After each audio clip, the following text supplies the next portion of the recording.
UDFിൻ്റെ ഉരുക്കുകോട്ടയാണ് Kannur corporation. 2015 Kannur corporation രൂപീകരിച്ചത്. അന്ന് മുതൽ ഇന്ന് വരെ കണ്ണൂർ കോർപ്പറേഷൻ ഭരിക്കുന്നത് UDF ആണ്. ഒരുപാട് പ്രതിസന്ധികൾ കണ്ണൂർ കോർപ്പറേഷൻ രൂപപ്പെട്ടതുമായി ബന്ധപ്പെട്ട് ഉണ്ടായിട്ടുണ്ട്. അതിൽ പ്രധാനം കണ്ണൂർ കോർപ്പറേഷൻ തെരഞ്ഞെടുപ്പിൽ PK രാഗേഷ് എന്ന നേതാവ് കോൺഗ്രസ് വിമതനായി മാറിയതാണ്.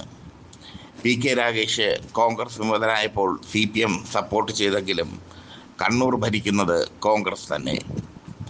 മുസ്ലിം ലീഗിൻ്റെ മുസലിയാർ മഠത്തിലാണ് ഇപ്പോൾ കണ്ണൂർ മേയർ. P ഇന്ദിരയാണ് ഡെപ്യൂട്ടി മേയർ. 55 വാർഡുകളുള്ളതിൽ 34 UDF കരസ്ഥമാക്കിയത്. അതിൽ തന്നെ വ്യക്തമാണ് കണ്ണൂരിൽ UDFിൻ്റെ ശക്തി. പക്ഷേ ഇത്തവണ UDF വളരെ പരിതാപകരമായ ഒരവസ്ഥയിലേക്ക് പോയിരിക്കുന്നു. UDFിനെതിരെ അഴിമതികൾ ധാരാളമുണ്ട് കണ്ണൂർ കോർപ്പറേഷനുമായി ബന്ധപ്പെട്ട്. ഒന്ന്, കണ്ണൂർ സ്റ്റേഡിയത്തോട് നടന്ന കെട്ടിടങ്ങൾ വാടകയ്ക്ക് കൊടുക്കുന്ന രീതിയാണ്. കണ്ണൂർ സ്റ്റേഡിയത്തിനോട് അടുപ്പിച്ച് കെട്ടിടങ്ങളുണ്ട്. അവ വാടകയ്ക്ക് കൊടുത്തതിൽ വൻ അഴിമതിയുണ്ട് എന്നാണ് പ്രതിപക്ഷത്തിൻ്റെ ആരോപണം. മറ്റൊന്ന്, മൾട്ടി ലെവൽ പാർക്കിംഗ് ആണ്.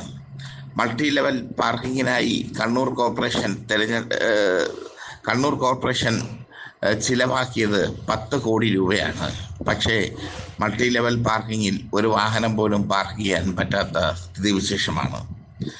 കണ്ണൂർ കോർപ്പറേഷനിൽ ആകെയുള്ള 55 വാർഡിൽ 34 കോൺഗ്രസ് നേടിയത്. കോൺഗ്രസിൻ്റെ ഉരുക്കുകോട്ട തന്നെയാണ് കണ്ണൂർ കോർപ്പറേഷൻ. പക്ഷേ കണ്ണൂർ നിയമസഭാ തെരഞ്ഞെടുപ്പ് വരുമ്പോൾ അവിടെ കടന്നപ്പള്ളി രാമചന്ദ്രൻ ജയിക്കുകയും ചെയ്യുന്നു. എന്തായാലും ഇത്തവണ കണ്ണൂർ കോർപ്പറേഷൻ പിടിക്കാൻ വേണ്ടി ഇടതുപക്ഷം കച്ചമുറുക്കി ഇറങ്ങിയിരിക്കുകയാണ്. കണ്ണൂർ കോർപ്പറേഷൻ പിടിക്കുക എന്നുള്ളത് ഇടതുപക്ഷത്തിൻ്റെ പ്രസ്റ്റീജിൻ്റെ പ്രശ്നമാണ്. അതേസമയം കോൺഗ്രസ് റിജിൽ മാങ്കുറ്റിയെ മുൻനിർത്തിക്കൊണ്ടാണ് പ്രചരണം നടത്തുന്നത്. റിജിൽ മാങ്കുറ്റിയെ മേയർ സ്ഥാനാർത്ഥിയായി അവരോധിച്ചുകൊണ്ട് കോൺഗ്രസ് പ്രചരണം നടത്തുന്നു. LDFിൻ്റെ പ്രചരണം കോൺഗ്രസ് കാണിച്ച അല്ലെങ്കിൽ UDF ഭരണകാലത്ത് കാണിച്ച അഴിമതികളെ മുൻനിർത്തിയാണ്. റിജിൽ മാങ്കുറ്റി കണ്ണൂർ കോർപ്പറേഷൻ്റെ മേയർ സ്ഥാനാർത്ഥിയായി മാറുമ്പോൾ CPMൻ്റെ മേയർ സ്ഥാനാർത്ഥിയെ ഇതുവരെ തീരുമാനിച്ചിട്ടില്ല. കണ്ണൂർ കോർപ്പറേഷൻ പിടിച്ചെടുക്കുക എന്നുള്ളത് CPMൻ്റെ നയമാണ്. CPM അതിനുവേണ്ടി ഏതറ്റം വരെയും പോവുകയും ചെയ്യും. അതുകൊണ്ട് തന്നെയാണ് റിജിൽ മാങ്കുറ്റിയെ നിർത്തുന്നത് കോൺഗ്രസിനെ സംബന്ധിച്ചിടത്തോളം കണ്ണൂർ കോർപ്പറേഷൻ LDFിന് വിട്ടുകൊടുക്കുക എന്നുള്ളത് അവർക്ക് ചിന്തിക്കാൻ പോലും കഴിയില്ല. കണ്ണൂർ കോർപ്പറേഷൻ കൃത്യമായി കോൺഗ്രസ് ഭരിക്കുക മാത്രമല്ല, അവർ ശക്തമായ രീതിയിലുള്ള വിജയമാണ് കണ്ണൂരിൽ നേടിയത്. കണ്ണൂർ പൊതുവെ ഇടതുപക്ഷത്തിൻ്റെ കോട്ടയാണെന്ന് പറയാറുണ്ടെങ്കിലും കണ്ണൂർ കോർപ്പറേഷൻ കോൺഗ്രസിൻ്റെ കോട്ട തന്നെയാണ്. അവിടെ കോൺഗ്രസ് ശക്തമായ രീതിയിലുള്ള പ്രവർത്തനവുമായി മുന്നോട്ട് പോകുന്നു. അതേസമയം ഇടതുപക്ഷം കോൺഗ്രസിൻ്റെ അഴിമതികൾ ചൂണ്ടിക്കാട്ടി കണ്ണൂർ കോർപ്പറേഷൻ പിടിക്കാനുള്ള ശ്രമത്തിലാണ്. കോൺഗ്രസ് ഭരണത്തിന് കീഴിൽ ധാരാളം അഴിമതികൾ നടന്നിട്ടുണ്ട് എന്ന് ഇടതുപക്ഷം രേഖാമൂലം ചൂണ്ടിക്കാണിക്കുന്നു. കണ്ണൂർ കോർപ്പറേഷൻ പിടിച്ചെടുത്തില്ലെങ്കിൽ അത് ഇടതുപക്ഷത്തിന് തേച്ചാലും മാച്ചാലും തീരാത്ത കളങ്കമായി മാറും.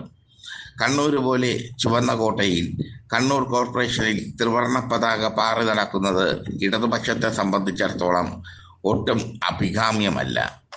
എന്തായാലും കണ്ണൂർ കോർപ്പറേഷൻ തെരഞ്ഞെടുപ്പിൽ ഇത്തവണയും കോൺഗ്രസിന് തന്നെയാണ് മുൻതൂക്കം. കോൺഗ്രസ് അതിനെ ഉരുക്കുകോട്ടയായി വെച്ചിരിക്കുന്നു. കോൺഗ്രസ് വിജയിച്ചു കയറും എന്ന് തന്നെയാണ് എല്ലാ സർവേകളും പറയുന്നത്. കാരണം അത്രയേറെ കരുത്തരാണ് കണ്ണൂർ കോർപ്പറേഷനിൽ കോൺഗ്രസ്. അതേസമയം ശക്തമായ ഒരു മത്സരത്തിന് ഇടതുപക്ഷം ഒരുങ്ങുന്നു.